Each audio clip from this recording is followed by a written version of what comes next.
At a Belgian farmhouse yard, late afternoon on the 29th of January 1945, the snow is trampled and dirty, stained with boot prints and the chaos of recent combat. First Sergeant Leonard Funk rounds the corner expecting to find his prisoners right where he left them, guarded and contained. Instead, what he sees makes his blood run cold. More than 80 German soldiers, weapons in hand, forming up for an attack. His 4 American guards are on their knees, stripped of their rifles, hands clasped behind their heads. The prisoners have become captors. A German officer notices Funk immediately. He strides forward with purpose, his MP-40 submachine gun raised. He jams the barrel hard into Funk's midsection and begins shouting commands. The words are German, harsh and clipped. Funk has no idea what they mean. The officer's voice rises, angrier now, demanding something. Surrender, probably. Compliance. The immediate laying down of arms. Funk glances around the yard. 90 enemy soldiers, most of them armed. 4 of his own men helpless in the snow. The odds couldn't be worse. This is the moment where any reasonable soldier would raise his hands and accept capture. But Leonard Funk doesn't raise his hands. Instead, something unexpected happens. His face breaks into a grin, then a chuckle, then full, uncontrollable laughter. The German officer's expression shifts from rage to confusion. He screams louder, spittle flying from his lips. Funk laughs harder, doubling over, his whole body shaking with it. The absurdity of the moment, the sheer impossibility of his situation has triggered something in him that nobody, least of all the Germans, can understand. What follows happens so fast that witnesses will struggle to describe it accurately. In under a minute, 21 German soldiers will be dead. 24 more will be bleeding in the snow. The rest will drop their weapons and beg for mercy. And Leonard Funk will walk away with a story so incredible that it will earn him the nation's highest military honor. But the real question isn't what happened in that farmhouse yard. The real question is how a man barely taller than 5 feet, weighing less than most high school athletes, became one of the deadliest soldiers America ever produced. The story begins in western Pennsylvania, in the shadow of steel mills that turned the sky orange at night. Leonard Alfred Funk, Jr. entered the world on August 27, 1916 in Braddock Township, a place where men worked with their hands and families scraped by on whatever the mills paid. His childhood was ordinary in the way that working-class childhoods were ordinary during that era. Responsibility came early. By the time he finished high school in the mid-30s, he'd already learned what it meant to look after others, to carry weight beyond his years. The Depression had settled over America like a fog, and opportunities were scarce. College wasn't even a consideration for families like his. Then came June of 1941. War was already consuming Europe and Asia, and America was inching closer to involvement whether it wanted to or not. Congress extended the draft and Funk's name came up. He reported for his physical examination in Wilkinsburg, 24 years old, 5 foot 5 inches tall, 140 pounds soaking wet. The examining officer probably took one look at him and mentally filed him under administrative duties. Supply clerk, maybe. Typist. Something safe and far from the front lines. That officer had no idea who he was looking at. Funk didn't want safety. He volunteered for Airborne infantry. This was 1941, remember? American paratroopers were barely a concept. The idea of jumping out of aircraft into combat zones was so new, so untested, that most soldiers thought it was a death sentence. The training alone was designed to break men. Weeks of physical punishment that left half the candidates washing out before they ever saw a parachute. Then came the towers, the practice, jumps, and finally the real thing. Stepping out of a C-47 transport at over 1,000 feet, trusting your life to fabric and rope. Most men hesitated at that door. Some froze completely. Funk jumped without hesitation. He earned his wings and got assigned to Company C of the 508th Parachute Infantry Regiment. By late 1943, his unit shipped out to England, joining the legendary 82nd Airborne Division. These weren't fresh recruits. The 82nd had already seen action in Sicily and Italy. They'd already buried friends and learned what combat actually meant. Funk was older than most of them, pushing 30 in a unit where most faces belonged to kids barely out of their teens. But age brought something valuable. Steadiness, the kind of calm competence that makes other men trust you when bullets start flying. By the time D-Day arrived, Funk was leading a squad. By the time Holzheim came around, he'd be running operations that should have been handled by officers. The night of June 5, 1944, Funk sits in a C-47 over the English Channel, weighted down with 60 pounds of gear. Thompson submachine gun, grenades, ammunition, rations, medical supplies, everything a paratrooper needs to survive behind enemy lines. The plane shakes as German anti-aircraft fire explodes around them. They're flying too low, barely 400 feet, because the pilots can't risk going higher into the flak. Tracers streak past the windows like deadly fireworks. Then the green light flashes, the jumpmaster yells. Funk goes out the door. The slipstream hits him like a physical blow, spinning him sideways before his chute deploys. Then silence. Just the wind and the darkness and the knowledge that somewhere below him is occupied France, crawling with German troops. He hits the ground hard. Something in his ankle gives way, a sharp spike of pain that tells him he's either sprained or fractured it. Every step for the next 2 weeks will hurt. But pain is irrelevant. He's 40 miles from where he's supposed to be, alone in enemy territory, and the mission has barely started. The D-Day airborne drop was chaos. German flak scattered the formations across miles of French countryside. Paratroopers drowned in flooded fields, weighed down by their equipment. Others landed in German camps and were killed before they could cut themselves free. Funk landed, buried his chute, and started walking on his injured ankle. Within hours, he'd gathered up lost paratroopers from different units. 18 men total, all of them separated from their commands, all of them looking for someone to follow. Funk gave them direction. For 10 days, this makeshift unit moved through German-held territory. They traveled at night, hid during the day, and fought when they had no choice. Funk insisted on walking point despite his ankle, putting himself in the most dangerous position to protect the men behind him. On June 17th, they linked up with Allied forces. All 18 men made it, not a single casualty. 40 miles through enemy lines, and Funk brought every one of them home. The Army gave him the Silver Star for that action, along with a Bronze Star in his first Purple Heart. Most soldiers would consider that the achievement of a lifetime. For Funk, it was just the beginning. September 1944, Holland. Operation Market Garden was supposed to be the master stroke that ended the war by Christmas. 35,000 paratroopers dropping into the Netherlands to seize bridges across the Rhine. The plan was ambitious. Too ambitious, as it turned out. Most of it fell apart within days. But Funk's mission was simpler. Get on the ground, secure the drop zone, eliminate threats. After landing, his company took their objective without major problems. Then Funk spotted something that wasn't in the briefing. 3 German anti-aircraft guns, 20mm flak cannons, were firing at incoming gliders. Those gliders carried reinforcements, supplies, medical equipment. Every glider that got shot down meant dead Americans before they even reached the ground. The gun position was well defended, roughly 20 German soldiers manning the weapons and providing security. Dug in, camouflaged, with overlapping fields of fire. Funk had 3 men with him. Military doctrine says you need at least 3 attackers for every defender to successfully assault a fortified position. Funk was outnumbered nearly 7-1. He attacked anyway. The 4-man patrol hit the German position head-on. They killed the security element, stormed the gun emplacements, and destroyed all 3 weapons along with their crews. 20 Germans, 4 Americans. The guns fell silent and the gliders landed safely. For this action, Funk received the Distinguished Service Cross, the second highest award for valor in the U.S. military, just 1 step below the Medal of Honor. By this point, he'd accumulated more combat decorations than most soldiers see in an entire career, but the war wasn't finished with Leonard Funk yet. December 16, 1944, the Ardennes Forest. Hitler launched his final gamble, throwing 3 armies and hundreds of thousands of men at the American lines in a desperate attempt to split the Allied forces and capture the port of Antwerp. The attack created a bulge in the American lines that gave the battle its name. The weather was vicious. Sub-zero temperatures, heavy snow, conditions that killed men as efficiently as bullets. Weapons froze, vehicles wouldn't start. Soldiers died in their foxholes from exposure. The Battle of the Bulge would become the largest and bloodiest battle American forces fought in the entire European theater. By late January 1945, the German offensive had stalled.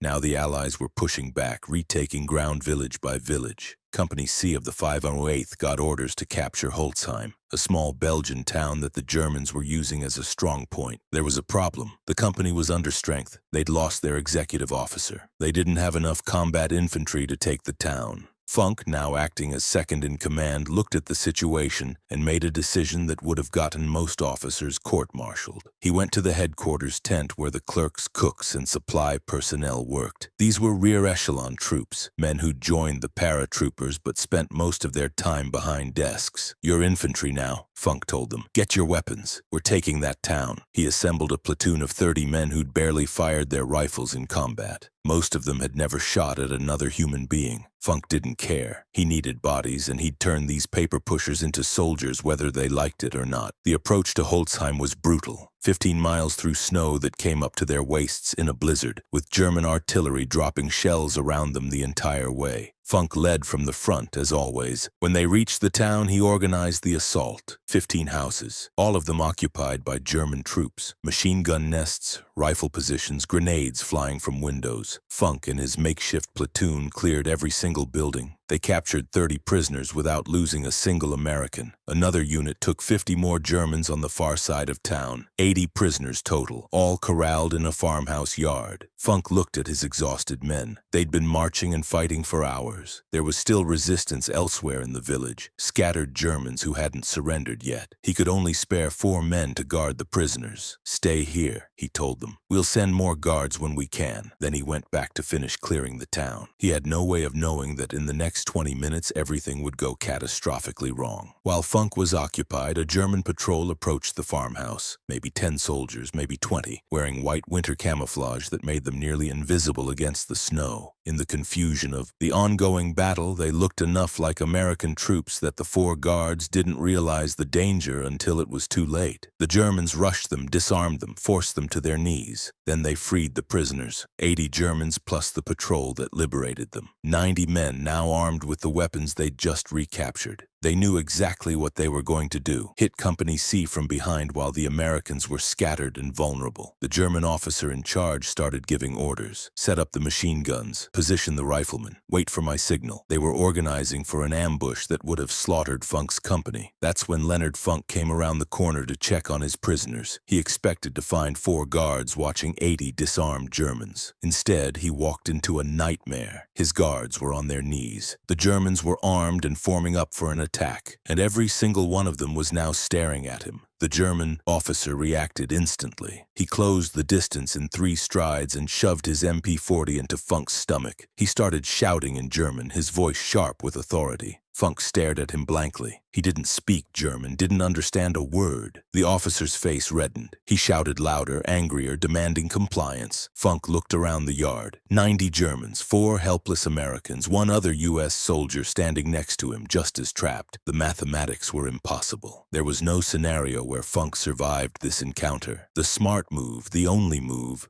was to surrender. But Funk had heard about Malmedy. Just weeks earlier, 84 American prisoners had been machine-gunned in a field by SS troops and left to die in the snow. He'd made a decision after hearing that story. He would never surrender to Germans, not ever. So instead of raising his hands, Leonard Funk started laughing. Not a nervous chuckle, full body-shaking laughter. The German officer's expression went from rage to complete bewilderment. He screamed louder. Funk laughed harder, bending over, shoulders heaving. Some of the German soldiers started laughing too, confused by the surreal moment. Their officer was turning purple, veins standing out on his neck, and this American prisoner was cackling like a madman. Nobody knows for certain why Funk laughed. Maybe it was a calculated tactic to buy time and throw the Germans off balance. Maybe it was stress breaking through in the only way his brain could process. Maybe the sheer absurdity of being screamed at in a language he couldn't understand just struck him as funny. Funk himself said later that he tried to stop but couldn't. Whatever the reason, it worked. For a few critical seconds, the German officer was so confused that he didn't know how to react. And in those seconds, Funk made his move. Still laughing, still appearing to comply, Funk slowly reached for his Thompson. It was slung over his shoulder in the standard carry position. The German officer watched, thinking the American was finally surrendering his weapon. Funk's hand closed around the grip. He started to unsling it, moving carefully, as if he was about to hand it over. The German officer relaxed slightly. He was about to take another prisoner. Then Funk moved faster than thought. He swung the Thompson down, lined up the muzzle, and opened fire. The Thompson submachine gun fires .45 caliber rounds at 600 per minute. At point point-blank range, those rounds don't just wound, they obliterate. The first burst caught the German officer square in the chest. 30 rounds in under 3 seconds. He was dead before his body hit the ground. Funk didn't stop, couldn't stop. He'd committed to this course of action, and now it was kill everyone or die trying. He pivoted, still firing, sweeping the Thompson across the Germans closest to him. Men screamed, men fell, blood misted in the cold air, spent brass casings tumbled through the snow, still hot enough to steam. The magazine emptied, 30 rounds gone in seconds. This was the moment of maximum vulnerability. Reloading a Thompson takes about 2 seconds if you're well trained. 2 seconds is an eternity in combat. 2 seconds is more than enough time for 90 Germans to kill 1 American. Funk ripped out the empty magazine, slammed in a fresh one, racked the bolt, and kept firing. The entire reload sequence took less than a heartbeat, pure muscle memory from thousands of hours of training. While he was shooting, he was also screaming at his guards, "Grab their weapons." The 4 Americans, still on their knees, lunged for the rifles dropped by dead Germans. Seconds ago, they were prisoners. Now they were fighting for their lives. The Germans were in complete chaos. Their officer was dead. The American who'd been laughing was now killing them with mechanical efficiency. Nobody had given orders for this situation. Nobody knew what to do. Some Germans tried to shoot back. Bullets snapped past Funk's head. 1 round killed the American soldier standing next to him. Funk kept moving, kept firing, kept killing. His guards had weapons now and were shooting too. The Germans found themselves caught in a crossfire they never saw coming. 60 seconds, that's how long it took. 21 German soldiers dead in the snow. 24 more wounded and bleeding. The rest, more than 40 men, threw down their weapons and raised their hands in surrender. The prisoners were prisoners again. Leonard Funk stood in the center of the carnage, smoke curling from his Thompson, surrounded by bodies and blood and the smell of gunpowder. He looked at his men and said, "That was the stupidest thing I've ever seen." Company C secured Holzheim. The surviving Germans were marched to the rear under much heavier guard this time. Funk filed a report with his commanding officer. Just another engagement. Just another day in the war, but the story spread like wildfire through the 82nd Airborne. The sergeant who laughed at 90 Germans and killed 21 of them with a Tommy gun. When the Medal of Honor recommendation reached Washington, it was approved without question. What Funk had done was beyond dispute. Outnumbered 90-1 with an enemy weapon pressed into his stomach, he'd attacked instead of surrendering. The official citation reads, "He was ordered to surrender by a German officer who pushed a machine pistol into his stomach." Although overwhelmingly outnumbered and facing almost certain death, First Sergeant Funk, pretending to comply with the order, began slowly to unsling his submachine gun from his shoulder, and then with lightning motion brought the muzzle into line and riddled the German officer. He turned upon the other Germans, firing and shouting to the other Americans to seize the enemy's weapons. September 5th, 1945, the White House. President Harry Truman draped the Medal of Honor around Leonard Funk's neck. Truman said something that day that's worth remembering. "I would rather have this medal than be President of the United States." Think about that statement. The most powerful man in the world, the man who just ended the most destructive war in human history, looking at a 5'5" former store clerk from Pennsylvania and saying he'd rather be him. Let's tally up what Leonard Funk earned during his time in combat. The Medal of Honor for Holzheim, the Distinguished Service Cross for destroying those anti-aircraft guns in Holland, the Silver Star for leading 18 men through 40 miles of enemy territory in Normandy, the Bronze Star for meritorious service, 3 Purple Hearts for being wounded in action 3 separate times, plus decorations from France, Belgium, and the Netherlands. He was one of the most decorated American paratroopers of the entire war. 5'5", 140 pounds. A man who'd worked behind a counter before the war and became a legend during it. When the war ended, Funk went home. He didn't write memoirs, didn't go on speaking tours, didn't leverage his Medal of Honor into a political career or celebrity status. He went back to Pennsylvania and took a job with the Veterans Administration, helping other veterans navigate the bureaucracy of benefits and medical care. He did that for 27 years, rising to become division chief of the Pittsburgh Regional Office. Steady work, good pay, a pension at the end. He married a woman named Gertrude. They had 2 daughters. They lived in McKeesport, a working-class town not far from where he grew up. The Medal of Honor sat in a case somewhere. The Distinguished Service Cross, the Silver Star, all the foreign decorations. He never talked about them. When people asked about Holzheim, about the laughter, about the 90 Germans, he'd shrug and say he did what he had to do. That was it. That was all anyone ever got out of him. November 20th, 1992, Leonard Alfred Funk Jr. died of cancer at age 76. They buried him at Arlington National Cemetery, Section 35, Grave 2373, among America's honored dead. At the time of his death, he was the last surviving Medal of Honor recipient from the 82nd Airborne Division in World War II. Here's what Leonard Funk's story teaches us. War doesn't reward size or strength or even fearlessness. War rewards the ability to keep thinking when everyone else has stopped. At Holzheim, Funk had every logical reason to surrender. The numbers were impossible. 90-1. A gun in his gut. His men already captured. Any sane person would have given up. But Funk wasn't thinking about the numbers.